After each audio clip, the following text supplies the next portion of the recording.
Welcome back into another episode. I'm Levi. I'm Jacoby. And I'm Joe. And this is the Thought Vessel Show. Let's jump right in. So have either of you had a story from like your childhood where you were dragged into a function, a class, a game, something where you were just bored out of your mind because there was nothing going on and you were not interested? I have the most unrelatable version of that, yes. I think we all have something, but I'm kind of curious. Unrelatable. This is supposed to be relatable.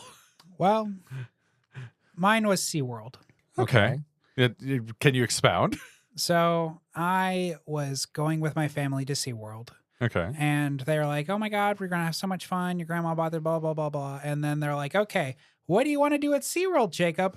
I gave them one answer. I am not watching my little brother. You can ask me to do whatever you want at SeaWorld. We'll do anything and everything, even the stuff I don't like. Do not leave me with him. Guess what happened?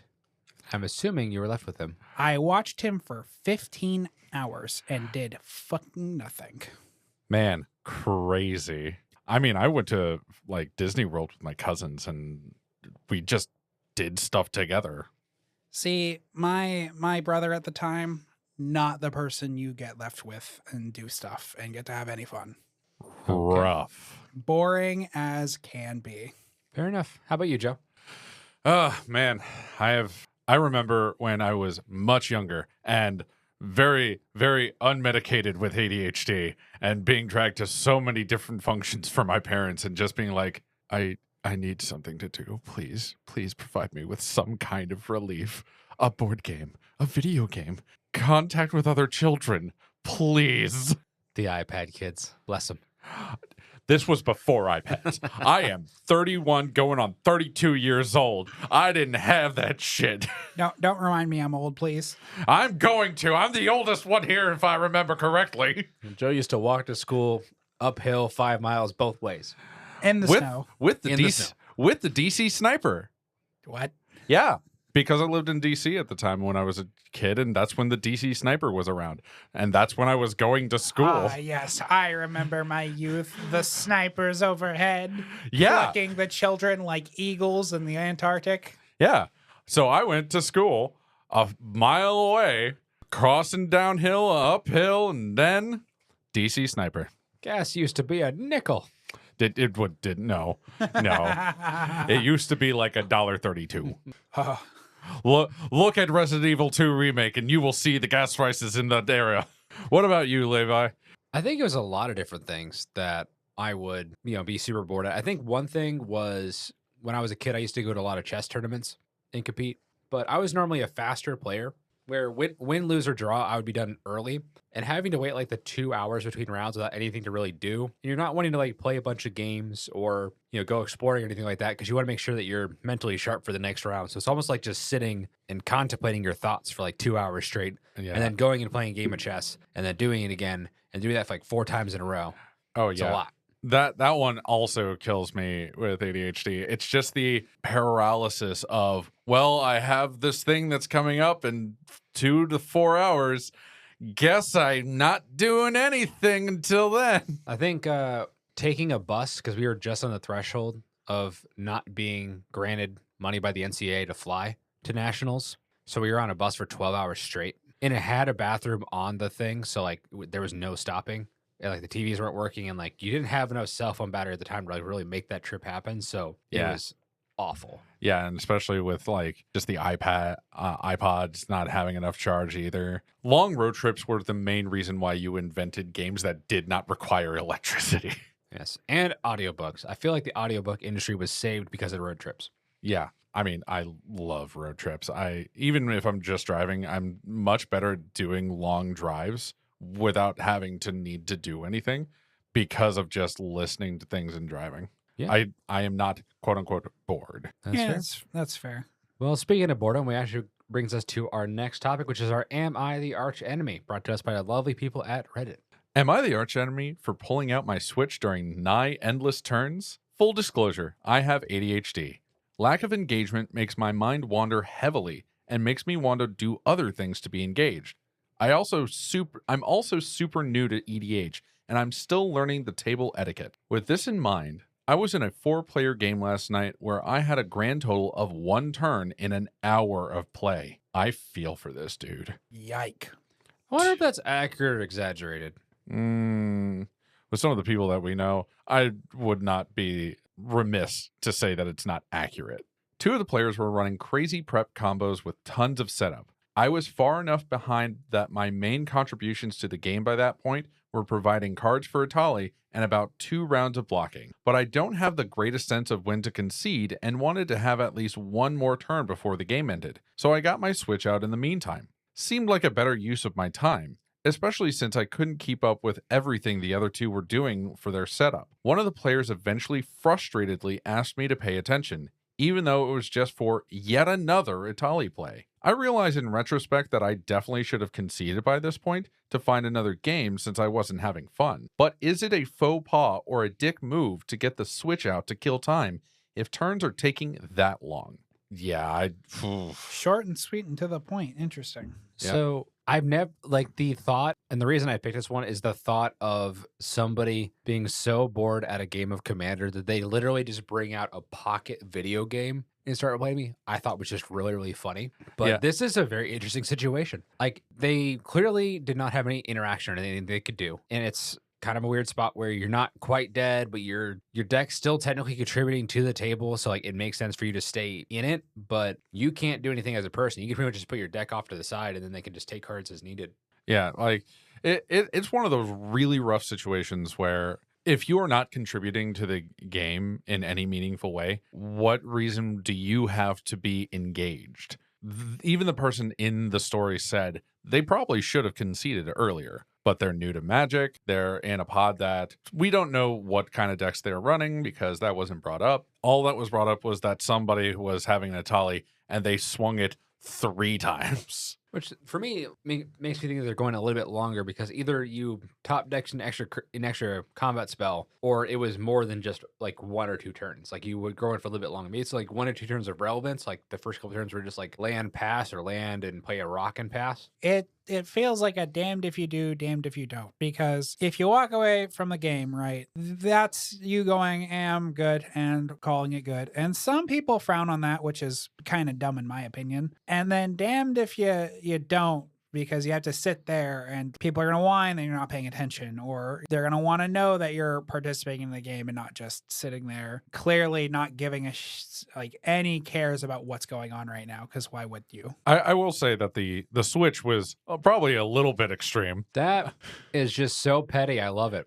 I would not say petty. I would say that they went to their source of fun dopamine, which was the switch. Because I know as a person with ADHD, I'm fully unmedicated, and there are many times in which I'm not always engaged in a Commander game because I'm F6, I don't have anything. I just hit the nice little spring on my mic stand. Great.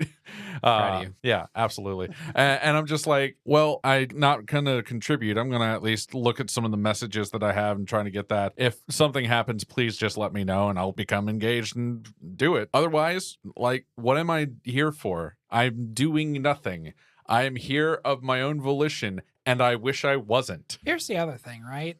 When you're there of your own volition, in your exact words, it's kind of on you whether you need to decide when to like scoop up your cards and go, yeah, I can no longer focus on this anymore because it's boring, or we're pretty much superseding anything I'm going to do. I'm kind of just done here. I think that's the proper time to be like, we're good. I'm going to let you have this, because you're letting it impede your fun at that point. Well, it also happens when you're doing like hour-long turns. Yeah, like it's really hard to keep and handle that. I think in the defense of the guy, because I'm about to rip him a new one, of the player who got frustrated, like I think the amount of people that like at a Commander game will like randomly bring out their phone or something and no one bats an eye. Like this man went into his bag to go find a video game device to bring out and play at the table. Like that's like an extra level of trolling, and I'm here for it. But I can understand that being somewhat frustrating if you're trying to go through, because because a lot of content creators are kind of creating the narrative right now of if you're not giving your undivided attention to the table, you really aren't giving the people the respect they deserve for their time. So I think in some way, I think that is kind of getting built up in people's minds where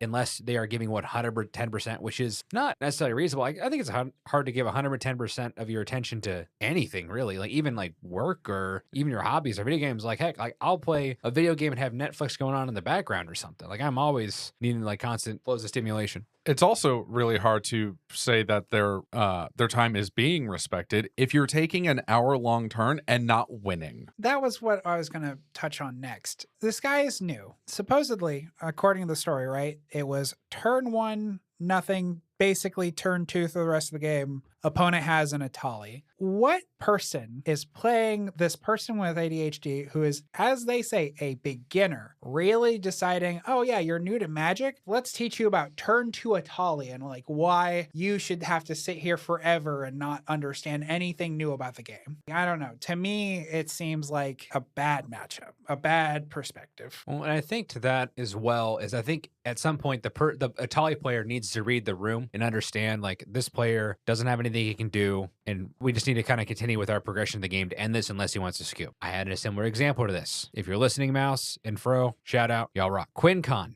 is a convention in Quincy, Illinois, board games, D&D, Magic, things like that. I was playing a game in this tournament, like not tournament, just like off the side commander, and there was a charity auction happening.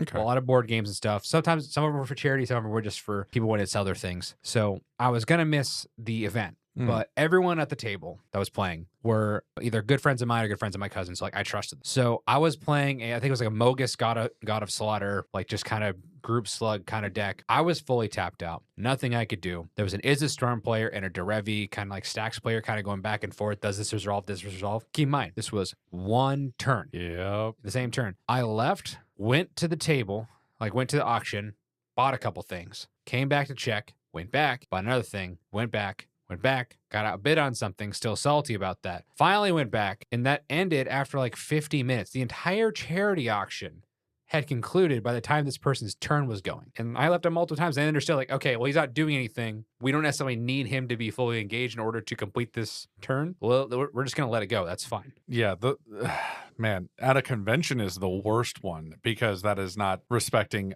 other people's time. If you are going through a lot of these interactions, and yes, I can understand it's one of your favorite ways to play. There are certain avenues in which you should be able to play that way. A casual pod at a convention is not one of them, in my opinion. Albeit, it wasn't just a Magic convention. There was a lot of other things going on as well. So, well, yeah, and like it's just convention. Mhm. It's a limited time event where you have 3, maybe 4 days, some even shorter at 2 days. But that's enough time to be like, well, I want to try and get as many games as possible. I want to do other stuff here, but just had a game behind the wayside. If you're bringing out a lot of these decks that are either very complicated or are intentionally slowing the game down, it's not respectful of people's time. And of course, people are going to be like, what you did. I am not in the game and I don't have a response. I'm going to go do this other thing that I also came here for. There's also the issue with,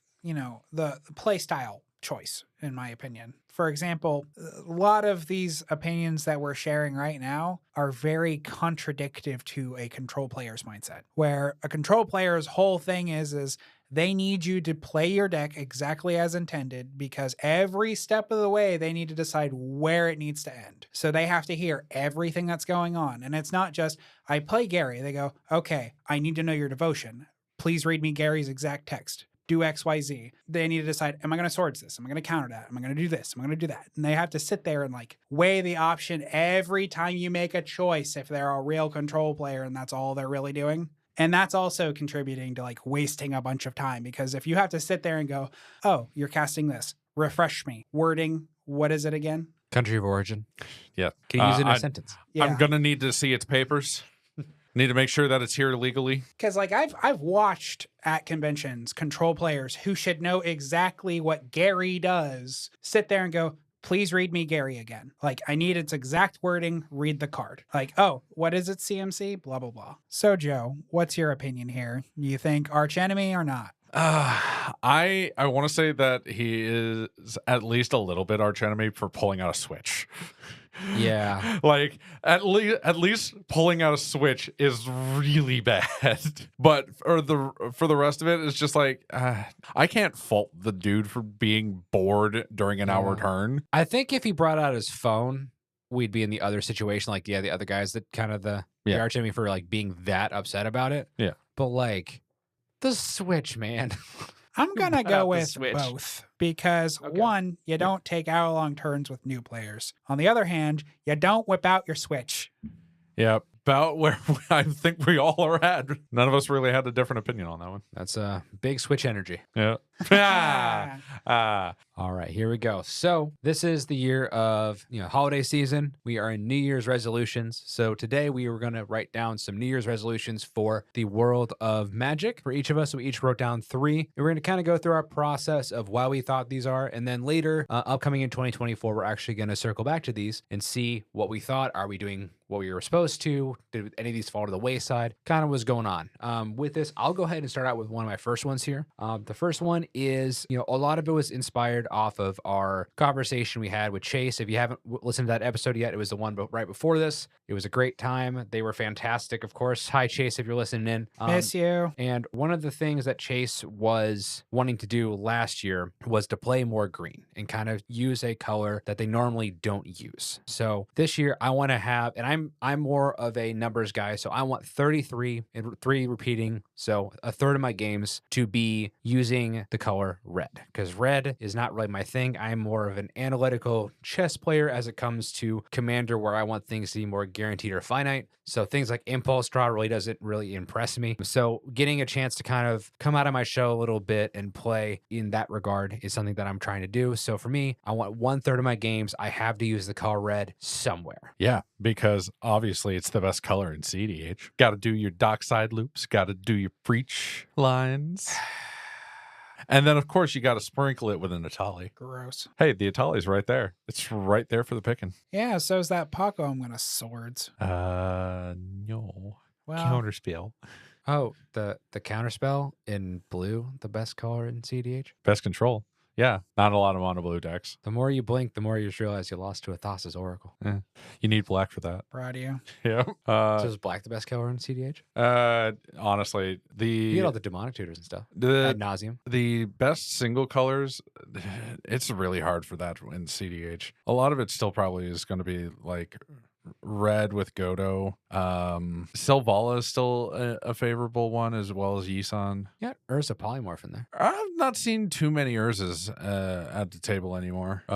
You got Heliod as well. Heliod Ballista. And at least the one stacks player, shout out Isaac at Maple. Hi, Isaac. Yeah, who plays Myrel, the mono Yeah. white stack. That's a good deck. I hate your guts. I'm just kidding, but it's a good deck. Like, it's such a good deck. He is such a good Respect. player. If you're listening, respect. Yeah.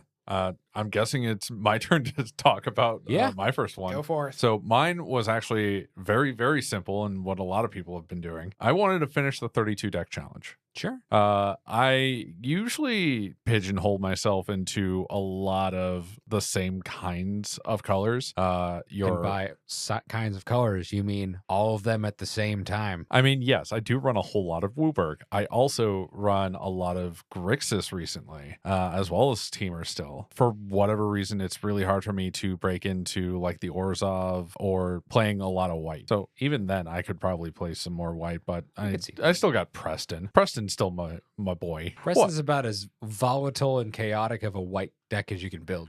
Yes, but it's white.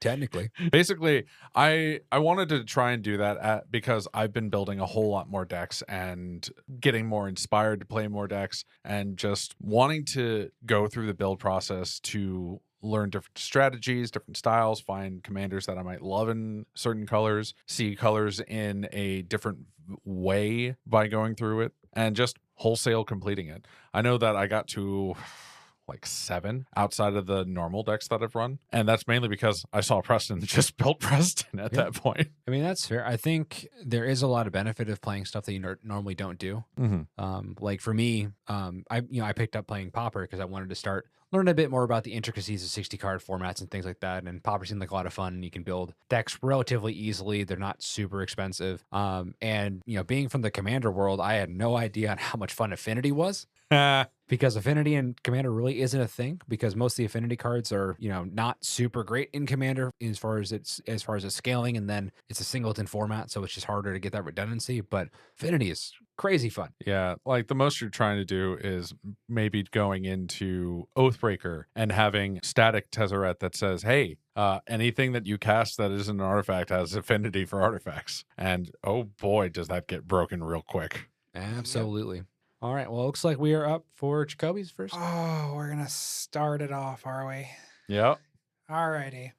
I'm choosing the most violence I can choose on this planet. Starting off with as much violence as I can muster. I am going to spend my next year for my first resolution pitching and making sure we comprehend how important land destruction is and why it is necessary. Land destruction? Land destruction.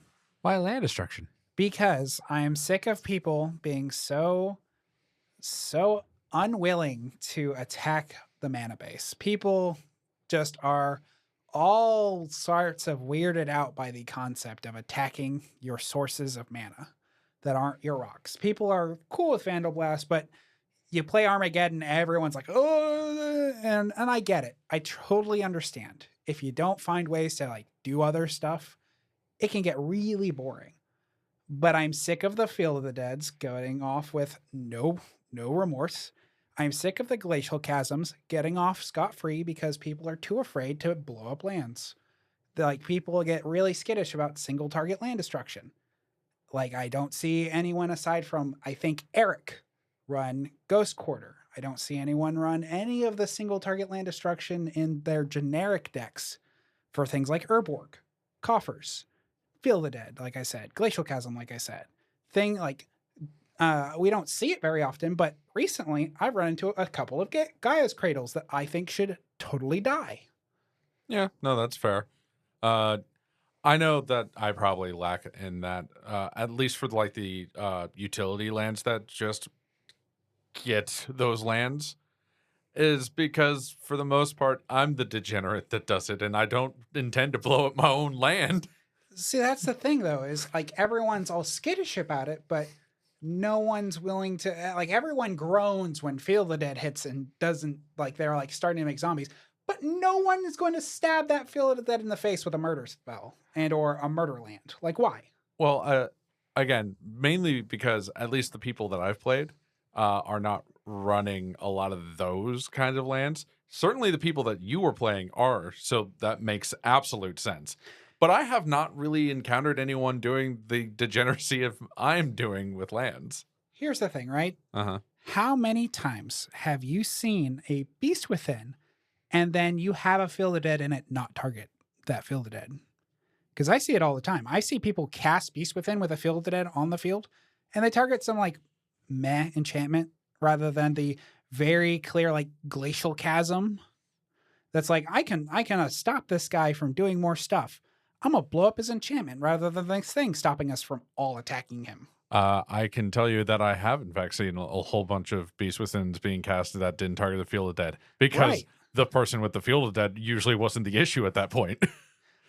I don't know. I'm sitting here thinking of the fact that people are scared to promote this, but we keep getting a lot of the reason I want to promote and do this is because we're getting a lot more removal as we progress in Magic, and we keep going forward and get better and better stuff, and it keeps saying non-land permanent, and then they keep printing these really, really bomb lands that are really, really good, and we're starting to get to the point where it's almost worth it phasing out some of these removals that hit lands.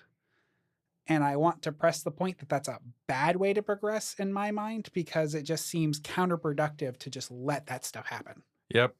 Got to run your Vindicates. Got to run your Generous Gifts. Got to run your Beast Withins. And I just thought of this. The Ghost Quarters can also kill an Ashaya. Yep. One way to deal with that fucking tree bitch. Yeah. That's a good commander bucket list right there. Blow up someone's commander with a Ghost Quarter. Yeah. And like I said, another reason I want to do this is because I want to, in that same deck, for the purposes of this resolution, is I'm going to be running all of those problematic lands that I'm like, you should stab this in its face. Because here it is, now do something about it, or I'm going to defeat you. You're making me proud, Jacob. Man, if I wasn't already in love with you, I'd be more in love with you. Proud of you? Ah, yes, the awkwardness. All right. Well, I'm up again here. So, New Year's resolution number 2 is I want to reduce the amount of casual EDH decks I have from what I am at now down to 12. So, my carrying case I bring it with me at any given time has 10 decks. So, I have 2 off the side that I can kind of rotate in if I'm working on a couple decks or there's ones that I don't think are going to be at a particular power level of where I'm going to go. So, I want to go down to 12. I think around now I'm somewhere between like 25 to 30 decks. And it's to the point where if I'm trying to go build a new deck, either I'm having to scramble and proxy and figure out how to get all the pieces together, or I just don't have the mana base or the resources to actually put the deck together because all the cards I need are in 5 other decks and scattered out in random places. So I'm having the point where all of my good cards that I would be wanting to put in these decks are kind of getting diluted, where all the decks are just kind of becoming worse because of that. So my goal is to bring the amount of decks I have down so I can be more intentional and focusing on making those decks good and make those decks run efficiently than having just a bunch of garbage everywhere that's like halfway completed. Yeah, no, absolutely makes sense. It's something to be said about realizing you're out of focus and you need to readjust. It shows immense growth when you fulfill it, and it goes, oh, like he changed his game completely up. Like I got to pay more attention. It's a good thing to hear. Well, I mean, even then, just consolidating to, I have all of these things. Do I actually enjoy playing all of these things? And trying to consolidate down to 12 makes it, like you said, more manageable to go to different places and have less of mental space on what you are choosing to play because you have narrowed down the lists.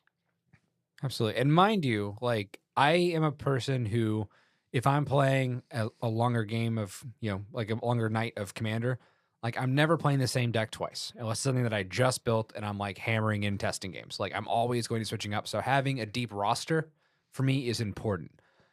But at some point, like I have certain decks that I haven't played in, 6-8 months, just because whenever I'm looking to grab a deck for Commander night, it's just nothing that I'm wanting to actually reach for. Like it's something that I would play in like the 5th or 6th game of the night, maybe.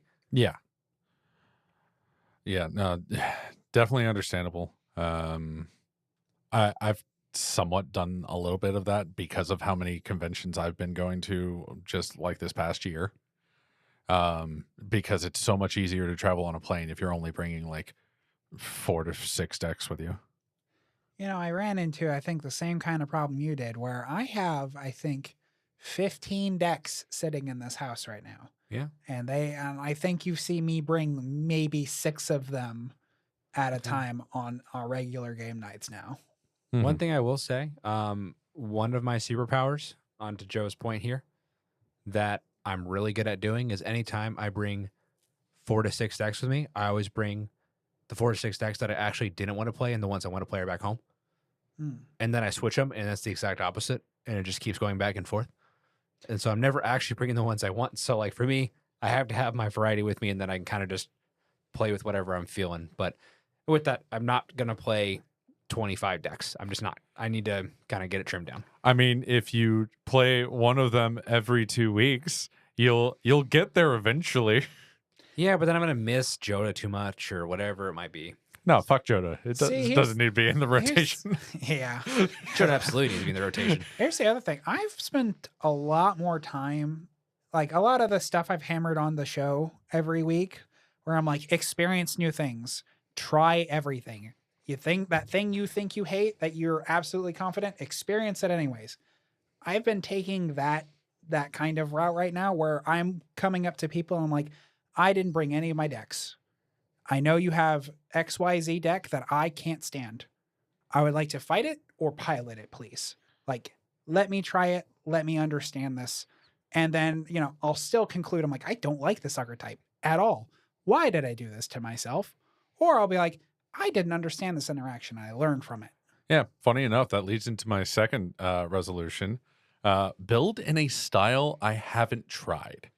I'm very narrow in a lot of the things that I build as far as decks, which is either tokens, thievery, group hug, or at this point in time, CEH, which a lot of those are very, very samey.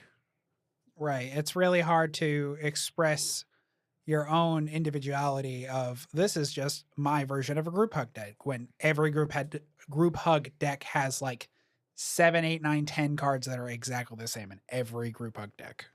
Well, I mean, even the sameness was the CDH. The group hug decks you can actually build in very, very wild different ways. Because I know that mine very specifically is only focusing on ramping people and drawing cards, where a lot of other group hug decks that I've run to in the wild also focus on getting things out for free for people, which I respect not wanting to do that because, oh boy, if you want to just hand the game over to somebody other than what I've been doing, that's the way to do it. Just allow them to have an uncounterable Shieldred, an uncounterable Thoracle, and then they're just like, oh, hey, I didn't have to cast this Thoracle. It didn't need to eat a counterspell. Let me just, there you go. I mean, that's very fair. Like if you built a group hug deck and I built a group hug deck, they'd be very, very different. Mm-hmm. I'm actually working on one right now for my fiance. When we were playing the pre-constructed Doctor Who decks, and she was playing the one with all the doctors in it, the Bant one, which had all the sagas and historic spells. And she really liked the second Doctor, which if you don't know what the second Doctor does, in the beginning of the end step, every player can draw a card. Anyone who agrees to that contract can attack you on their next turn. She really liked that idea. So I'm wanting to build a deck around, giving people extra abilities of, not necessarily giving them extra cards because I want to incentivize where that extra card on the end step is a really good card to get versus just having a bunch of cards all the time. But I want them to be able to cast multiple spells to get stronger. I want them to be able to incentivize, like put the Monarch in the deck, but I don't want the Monarch. So it's a way to just get it out there, and then I have no way to like take advantage of it myself. Yeah, and just let it kind of flow. Yeah, like original creature, Jared Carthalion, where when he enters the battlefield, somebody becomes the Monarch, and you can't get the Monarch that turn. Something like that. So, and that's the idea right now. It's just building a deck where you're trying to build up this army for everyone else to attack everyone. Being notified that Levi is currently sick and the voice started going mid-speech.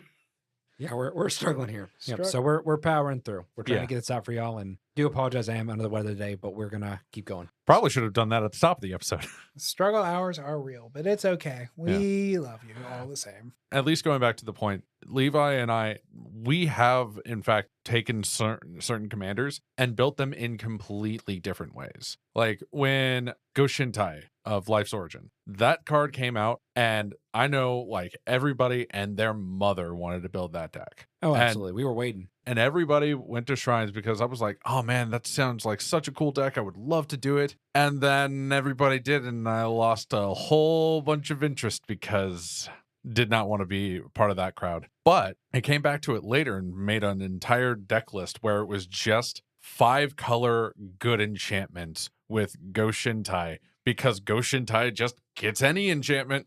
Do you know what some good enchantments are? If you say Shrines to me, I swear to God. The Shrines. I swear to God, Levi. You don't swear to Goshintai instead? No, because Goshintai is not a god. It's a shrine. Yeah, go pray. No. And here I thought you were going to go with the don't swear to God, swear to me.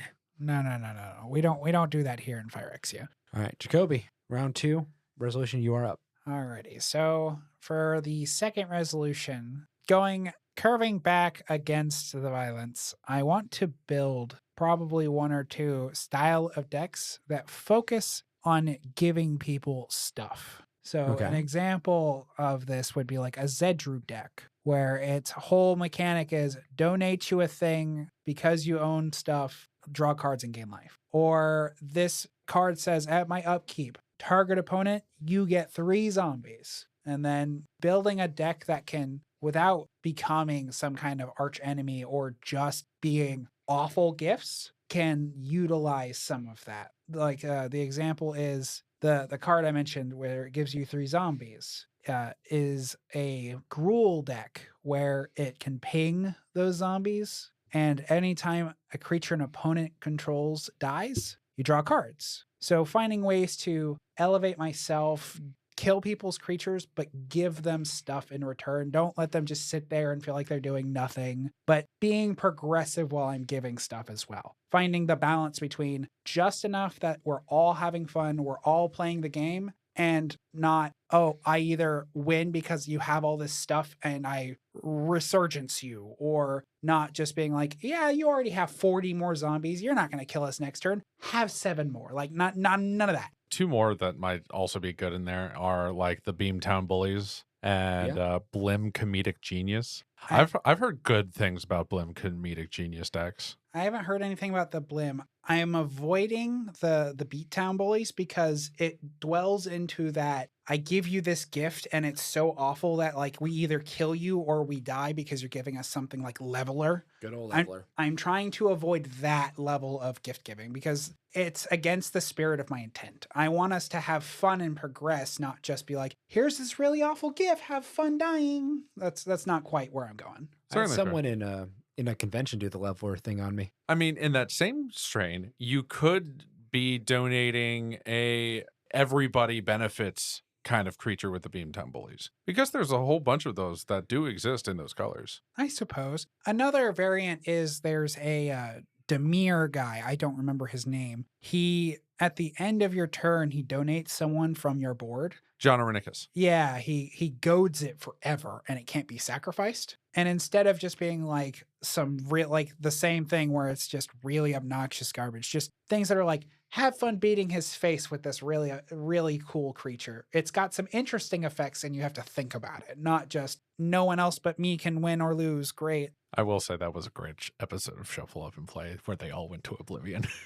They were so upset. They're like, he's like, we're in an Escher painting. All right, moving on here. My last resolution for the year in Commander is one that some other people have requested of me too in various capacities, something that I definitely want to bring myself, is every of the remaining 12 decks I'm going to have by the end of December in 2024, all of them need to have the deck list posted online and updated. So as I'm switching out cards, so if I ever want to take the deck apart, I have the list together. So if I want to put it back together, I can. If I want to see what my curve is, look at statistics, play it online. If someone wants to know what's in the deck, if I want to upload the list and see like assault score or anything like that, all that's accessible to me versus just having these stacks together, because I'm a very much tangible hands-on person when I'm deck building. I don't necessarily like using computers to do that. I like to actually be touching the cards and putting them into piles myself. Can't relate. So that's one of my goals, is to get everything digitized so I can have the list and then I can put it on the blog, the Thought Vessel Show, same name as the podcast here, or anything else that I'm wanting to do. So just having everything on the online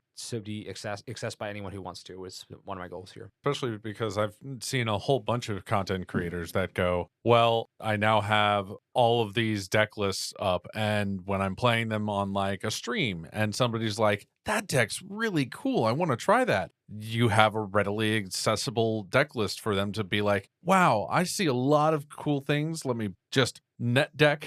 It's the newest version of net decking, but at least you're getting it from somebody who you at least see was having fun. There will be some times where that's a really good boon, where it's like, I didn't know this interaction functioned this way. I saw this on this show. That makes me want to look at their deck and maybe edit 1 or 2 cards with an interaction. I know that maybe they didn't. So I think that's a good goal. So that way when people see something, they learn something from your deck, they have access to like, what is my little twist I can do on this with the knowledge I gained from you putting this list out. It's also just really nice to digitize your list, because if you do what I've been doing, which is going onto certain streams and not always able to afford all of the decks, a lot of the content creators are usually still fine if you're playing on Moxfield, because a lot of the decks on Moxfield can be played straight into Spell Table by spoofing your camera using OBS. And I've certainly did that when I didn't have the Ninth Doctor and Clara put together just yet.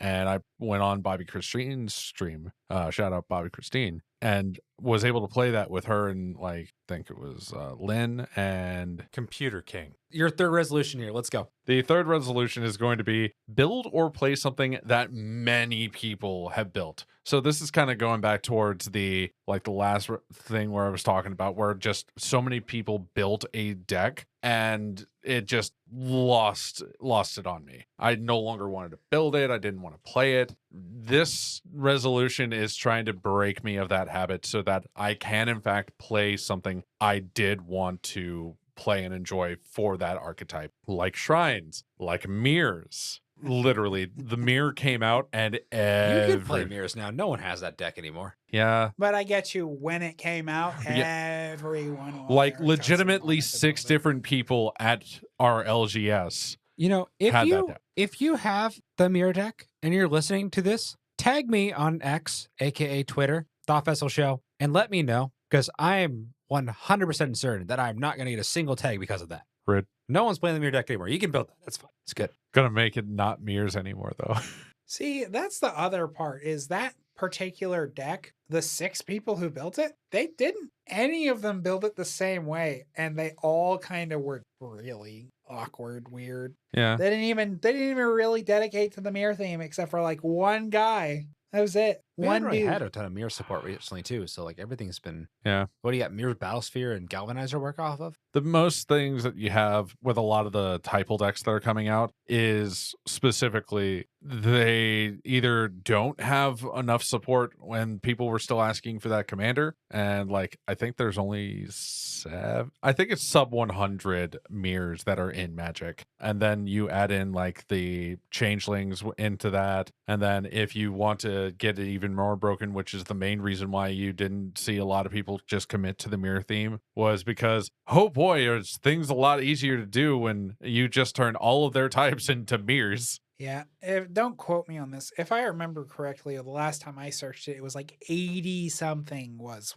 the mirror, just straight up a mirror count. It was like 86, not even 100. We I feel didn't. like we're getting close to that in Hobbits. Yeah, we have more hobbits, I think, than we do mirrors, which is I think they still call them Really? halflings though. right, but it's still awkward that a Trademarked. new. Yeah. Yeah, but it's weird that a new version of like halflings, hoblets, whatever, that's only Hobbits. recently becoming like a tribe, has more love and more stuff put towards it than a tribe that's been around for fucking ever. Mirrors have been around for a long time, and they waited forever to get support. Well, that's the power of Tolkien right there. Also, specifically, the one plane that they actually came from kind of got raised.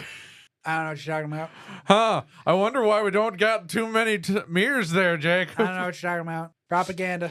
Propaganda that is actually just true. Crazy how that works. But well, yeah. with that resolution completed, Jacob, you are on the clock here for the third New Year's resolution. So for my third and final resolution, I'm going to take a step away from the whole deck building, resolutions of like, oh, I want to do this in Commander, blah, blah, blah. I want to fully, authentically finish organizing my collection.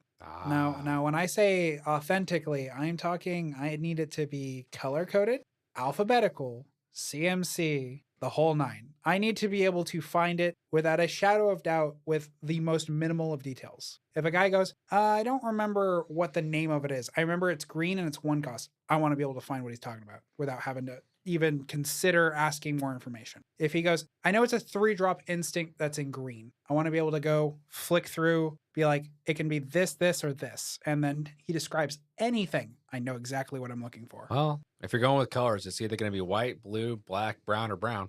We have color, mana symbols, you nerd. colorblind jokes. It's one of those difficulties because you don't realize how much work goes into organizing like that, because I've got a fairly okay size collection. I've got a number of boxes. Organizing by just color took me and 3 other people 2 days to do. And then organizing one of those colors into just CMC took another 3 days. And then organizing all of that into alphabetical took another 4 days. So just one box of one color took us forever. It took us half of a month just to finish getting part of that. And that's not including any new product I bought. That's not the other colors. That's not any of the other things like organizing colorless versus artifacts being a very different thing because having colorless pips is a different thing in my mind. Eldrazi with pips can't be with, specifically this. Artifacts that are technically colorless but have colored pips, where do they go? Making sure when I finish my organization that there's not a single shred of a question I can point anyone and go, it's exactly here. Well, the easy one with the artifacts that are colorless but have a colored pip is they are going to do the commander identity. They, in my opinion, would be filed with the commander identity. That's the plan, which it makes it more interesting and like people, what you're paying attention to, because there's a lot of artifacts that are completely colorless, but you go, oh no, you're 2-color identity, or blue cards with other colors of activations. Yeah. And they're monocolored. But for some reason, this stupid monk is actually Jeskai because he's got 2 hybrid Boros pips in his activation to give double strike. But we like Jeskai. Yeah. Shout out if you can remember what monk that is. Just trying to tackle a collection and trying to get it organized, I can fully understand because mine is in a fight with the size of probably yours currently, and I just gave up that fight. I was just like, nope, don't think I want to even try to tackle that. How's that storage tub of cards going for you? Yeah, I haven't even looked at that, and even then, I've still gotten more since then too. Everybody's got that storage cup of cards.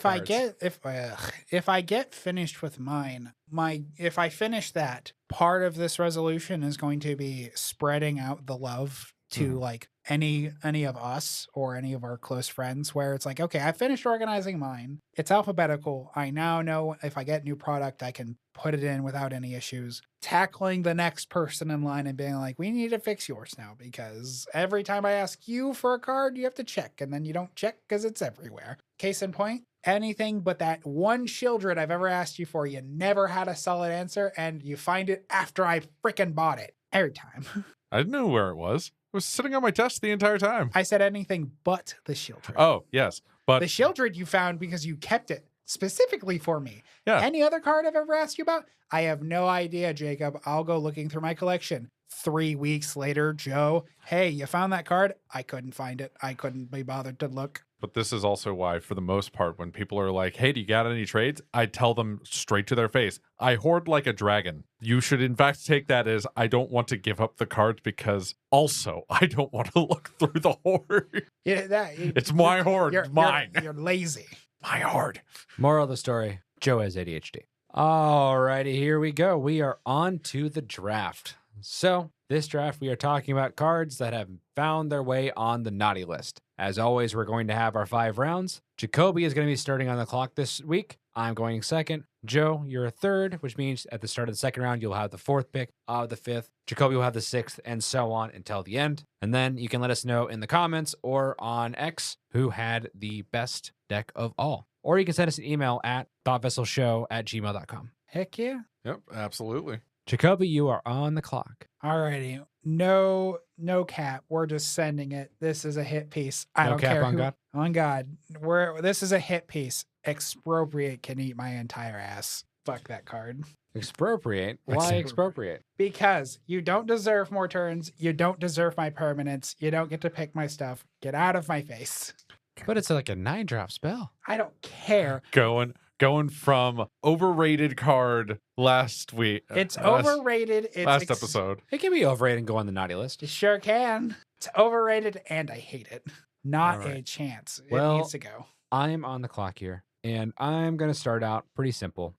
I'm going to pick my first pick, a card that whenever it hits the table, you immediately become the archenemy. And one person who is becoming the champion to eliminate the threat screws themselves over miraculously, and that is Vorinclex, Voice of Hunger.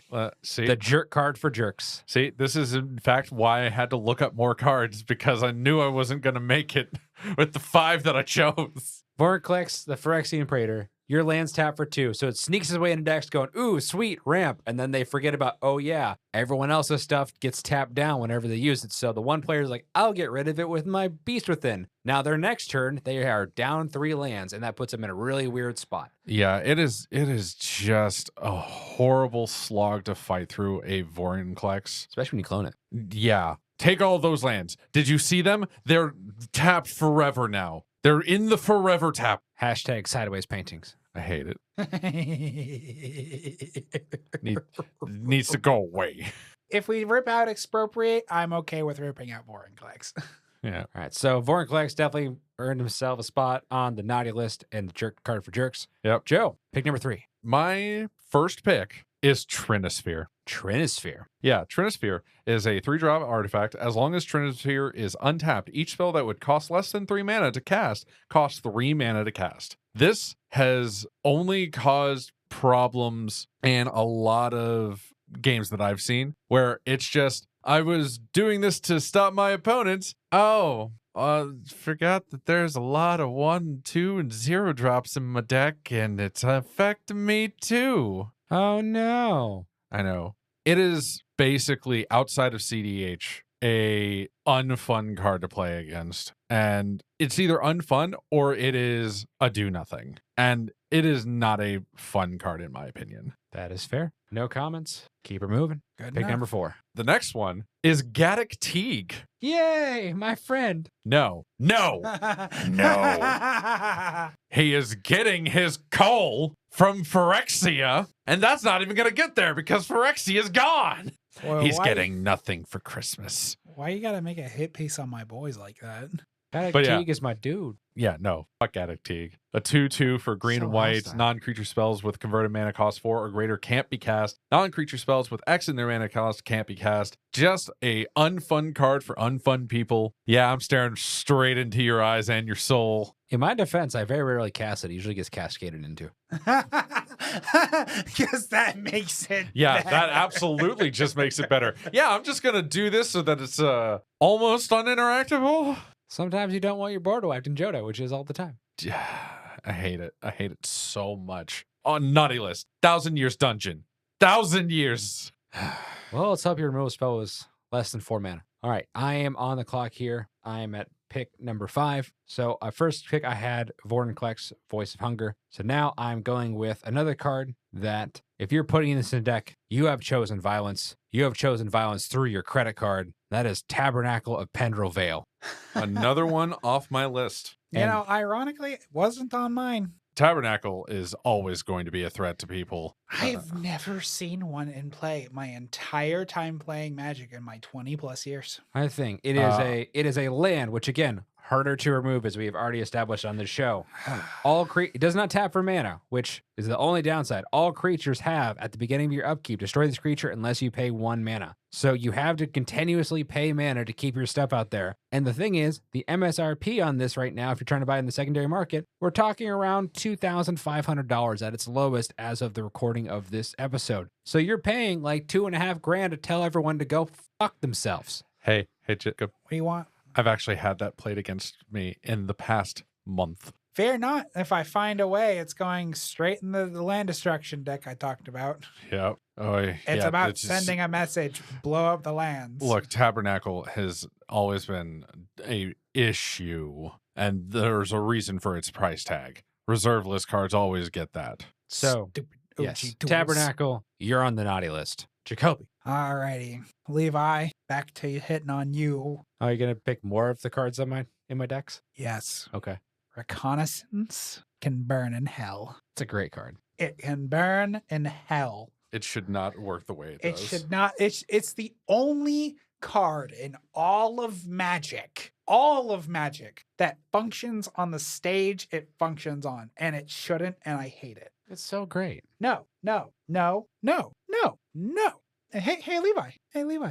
No. That's a great card. No. So for those of you that don't know, it is a beautiful 1-drop in white enchantment that says for an activated ability at 0 mana, you can remove target attacking creature from combat, meaning there's an end of combat phase where after you connect with somebody, you can take them out of combat to give them pseudo vigilance, or if you're in a lethal blocking situation, you can save your creature so it does not die. So it gives you an extreme advantage when it comes to combat. You can swing with 5 creatures without worrying about it. The 3 that would have died from blocking, you can pull them out of combat and then connect with the other 2. Extremely helpful. Great card. But yeah, it is definitely super busted. This should not function the way it functions. I hate it. I hate it. Well, you can go pick more of my cards here because we're going to pick number 7 in round 3. I don't think you really run this next card. Void Winnower. Void Winnower. Literally can't even. Yeah, no. God, I can't really even. Oh my god. You taking away all that 2-drop stuff, that 4-drop stuff, and all of those fun 6-drop things, and all of those even blockers. Nope. Get them out of here. Void Winnower has been one of the linchpins in like the Kinnan Bonder Prodigy deck. I put it into my Prismatic Bridge Stacks CDH deck. I hard cast that in my Prismatic Bridge CDH deck. That was an amazing thing to do. It is still such a pain in the... You have no idea how many times I've seen a Void Winnower hit the battlefield, and it's only when I have my even cost spells in hand. I spend the majority of the game, I cast my Beasts Within, my swords, my 1-drops, my 3-drop dudes. I start drawing my 6-drops, my 4-drops, 1 2-drop spell, and then a Void Winnower hits, and I'm like, Void Winnower knows. It can smell fear. it's not fear, it's smelling, it's rage. I thought it was piss. All right. So for my pick here, I have some different options. I could go the Staxy route. We still have Winter Orb on the board, Static Orbs here as well. But there's one card in particular right now that I wanted to bring up. It's that whenever I'm going to cast a spell, I've got a good spell, like I'm going to go bring in my Commander 4-drop, right? It's going to get countered. It's going to feel bad. And then similar to Super Mario jumping on my head to go get to the next platform, this bastard mana drain is going to let my opponent ramp for an extra 4 mana on their turn to go do whatever shenanigans they're about to get to off of the demise of my own spell. Mana drain, you are on the naughty list. Man, sounds like somebody got mana drained way too many times. One time is too many times, Joe. Look, as someone who recently got mana drained on a brain freeze that had a storm count of 5, can't relate. I don't care that I benefit nothing from it. I will mana drain your Jeweled Lotus for the lulz. Oi. Just oi. Oi, indeed. Joe, you're on the clock. For my 3rd pick, I'm going to be choosing Grand Arbiter Augustin IV. Stop picking stuff that's in my decks. No! maybe stop running naughty list decks. If we keep picking it, maybe you should look introspectively. Joe's literally sitting here. It's not a me, it's a you thing. It is! If we're choosing the cards that are in his decks, he needs to understand that maybe, or just maybe. Listen, it's not that I'm the Grinch and I hate Christmas. It's that I'm the Grinch and I love Christmas, but I also like everyone else's Christmas and I want more of the Christmas. Greedy asshole.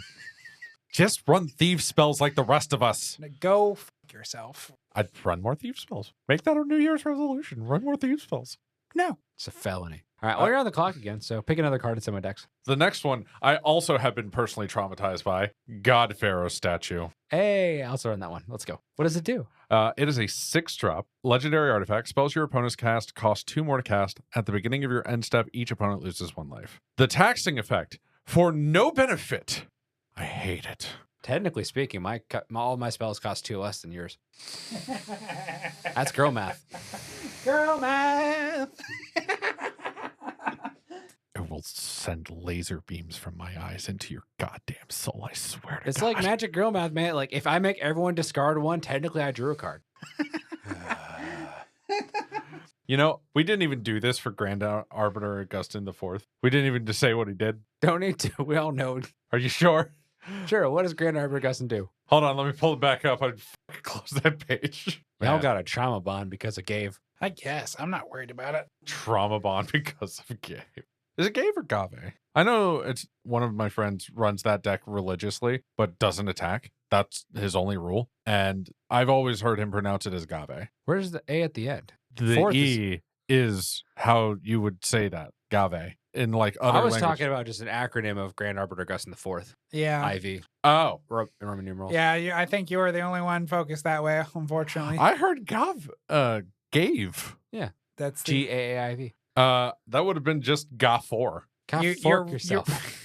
You're reading it as a true Roman numeral. He is using it as letters. Yes, it's almost like that's what we use when you have people with multiple of the same name in the same family. Okay, but at that point, the A would also have to be. All right, what is this? What does this person that we're going to call Grand Arbiter Augustin IV from now on do? Yeah, it is 2 white, blue, 2/3 legendary creature, human advisor. White spells you cast cost 1 less to cast. Blue spells you cast cost 1 less to cast. Spells your opponents cast cost 1 more to cast. Yep. I wonder what a lot of my things on the naughty list have in common. In the same vein as Vortenklex, it's a really good ability that has a really bad ability to your opponents also attached on there to make a beautiful concoction of the two. Absolutely worthy of the naughty list, though, I will say. Especially if you clone it. Yes, and guess what? That's how I made that deck just much worse when I was running my clones against it. Happens that way. Proud of you. All right. So it looks like I am back on the clock after God Pharaoh statue and Grand Arbiter Augustin IV. And I'm going to go with one that I am a little offended that it simply exists in the capacity that it does on the salt score on EDH Rec. And that is Static Orb. So Static Orb is considered less salty than Winter Orb. Winter Orb saying that you could only untap 1 land per turn. Static Orb for 1 more mana. You can limit a number of permanents, period, that you're able to untap per turn. So it shuts down your mana rocks, your mana dorks, everything. Winter Orb's a little bit easier to get around. And so it's going inconspicuously underneath the radar here, but it's significantly worse in a brutal situation. And then, oh yeah, Urza could just shut it off whenever he wants. For that, Stasis Orb, you get yourself on the Nihilist. Or Static Orb, you get yourself on the Nihilist. Static Orb is 3 mana. Winter Orb's 2 mana. 1 mana difference for that extra value. I will absolutely pay that 10 times out of 10. Also, the Urza thing, they both get undone by Urza. They Yeah, both- Absolutely. But one shuts off your lands, the other one shuts off your mana rocks and everything else too. I don't run enough rocks to give a shit. Getting more than 1 land is better. Oh no, you kept my soul ring tapped that I have in every deck, but that's like the only rock in 90% of my decks. Well, as the Azorius player that doesn't have access to these fancy land ramp things, I like my mana rocks. Also, the other argument you could make is that if you have a board greatly set up and you didn't actually need those lands, I would much rather untap like the Soul Ring to have more mana available to me than the 1 land I would be untapping. Plus, you still are allowed the 1 land per turn. And hell, you might need to untap 1 thing that needs to tap. Oh, and then how about, let's go ahead and, just take that person out, player removal style, Oh, yeah, all your creatures that you can attack with, they're tapped down. They can't help you. Get more vigilance, guys. Man. Sideways paintings. Oh, hey, that's crazy. Man, Skittles. I only need to swing with 1. Just get more vigilance. Learn to look both ways before you cross the fucking road. Or just have a reconnaissance. I was about to say, Or technically just speaking, have a reconnaissance when we get around goddamn Static Orb. reconnaissance and hate your life because you're a sack of shit. All right, Jacoby, you're back on the clock here. Alrighty. I'm surprised these 2 are going to get to me. Well, this 1 is going to get to me. Yep. All right. Hear me out. Edgar Markov, get off my channel. Get off my boat. Which is very funny because I think he has dropped out of relevance a little bit. I think it's- Partially, but like if a commander can just be so good that someone who's never played Magic can pilot it and just go, I do some stuff, and it's still just threatening and they have no idea what's going on. Gah, no. Do Man. not want. Visions of Everett. No, actually. Although that's very comparable, I suppose. I wasn't going to go there. There's a guy who currently comes to PBK. Oh, yeah. I absolutely know the guy you're talking about. And I he's just not know that, like, even outside of him, our mutual friend Everett, that was the go-to deck for him as well. Yeah, that's fair. And no shame to the guy. I mean, he's new to Magic. He's not a bad person. But like he himself has acknowledged is like, I have no clue what I'm doing. I'm just kind of playing Magic and I like vampires. And it's still like, oh, I have 30 dudes. Naughty list. And now, do we have any honorable mentions? Well, But actually, we still have round 5 here. So Oh, I thought that was the end. No. I was about to say, I got one more. Well, then I guess it's not the honorable mentions. That was 4 rounds. I've got plenty of auto mentions, but go ahead. All right, Joe, you're going to remember why I picked this. You're going to remember very specifically who this is hating on and why they deserve to be forever on the naughty list. Warp World can Yep. eat my entire layer of swim trunks. My shorts, my pants, my carpet. It can go die in a hole. I'm actually pretty sure that our listeners also would remember that story where somebody tried to cast Warp World 5 times. Yep. Worst community games you've ever been a part of. That's Just- the one. Just no. Stop it. Get help. Stop it. Get help. All right, so it's back to me. I definitely have a lot of honorable mentions here that definitely deserve to be on this list. But there's one card in particular that every time I've seen it actually cast, which is few and far between, it is incredibly rude. And that is Desertion. I'm actually not familiar with the card. So I'm going to tell you a little hypothetical story, Joe, about Desertion. So you're out here. You've got, you top deck this amazing card in your hand. Like, oh, great. I've got my Seedborn Muse. I'm going to go cast Seedborn Muse. And then your opponent goes, hey, I'm going to pay 5 mana for this counter spell, and I'm going to counter that. Wait, that's a creature. I'm going to get it instead. So not only do they counter your spell to piss in your Wheaties, they're also stealing your favorite toy and putting it on their side of the battlefield, and it's going to stare at you until it dies. And for that, you deserve to be on the naughty list.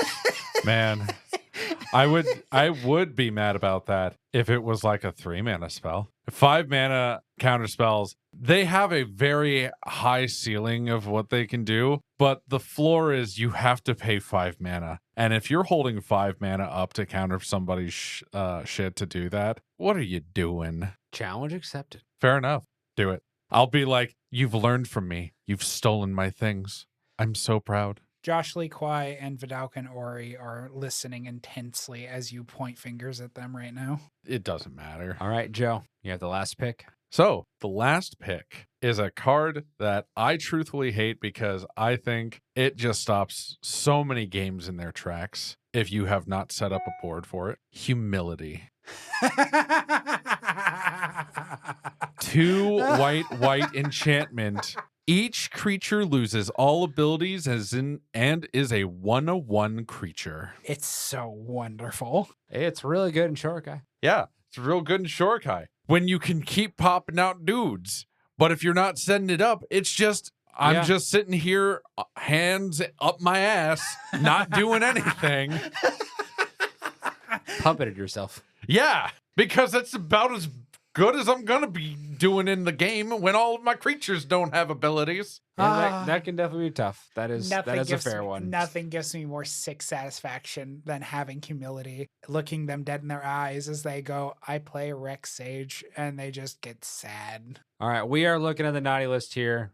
Jacoby, you had Expropriate, Reconnaissance, Void Winnower, Edgar Markov, and Warp World. I had Vorniclex, Voice of Hunger, Tabernacle of Pendrell, Mana Drain, Static Orb, and Desertion. Joe, you had Trinisphere, Gaddock Teague, Grand Arbiter Augustin IV, also known as Gave, and God-Pharaoh Statue, and Humility. Definitely some different lists, but all these cards definitely deserve on the naughty list. Is there anyone else you wanted to add here as an honorable mention? Well, I think we'll all get one. My honorable mention here is going to be Corvold. Corvold, okay. Throwing your own boy under the bus? He's just fat, man.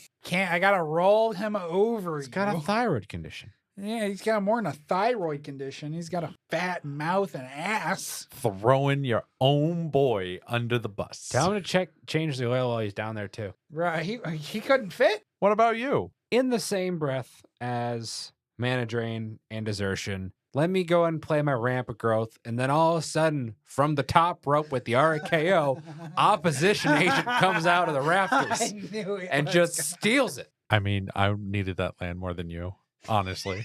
That will literally never be the case. Oh, our friend Billy, every time he heroes, has day nightmares of this moment. I feel like if somebody opposition agents your hero, you're allowed to kick him in the shin. Like that should be written on the card. Disclaimer: the Thought Vessel Show does not endorse violence against your opponent for oppositioning agent, your hero. We do, however, bring it live as a theory here on the show. I'm just saying, in your playgroups, try it out. We'll see what happens. Let us know how it goes. I want you to know I will always op agent your hero or your crop rotation or any of your reaches or cultivates. I think if genuinely I'm opportunity. scared to run Harrow because that could potentially happen.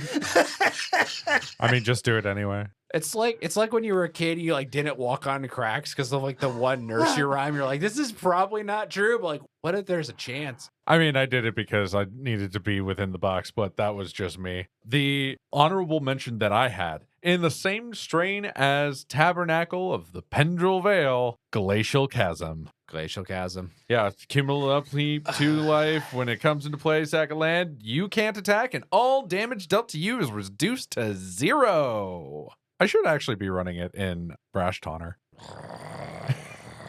I mean, it's definitely a very good card. Easy, boy. Easy. Want a treat? Want a treat? Want pizza? No pizza? I don't think he wants pizza. I want that card to die.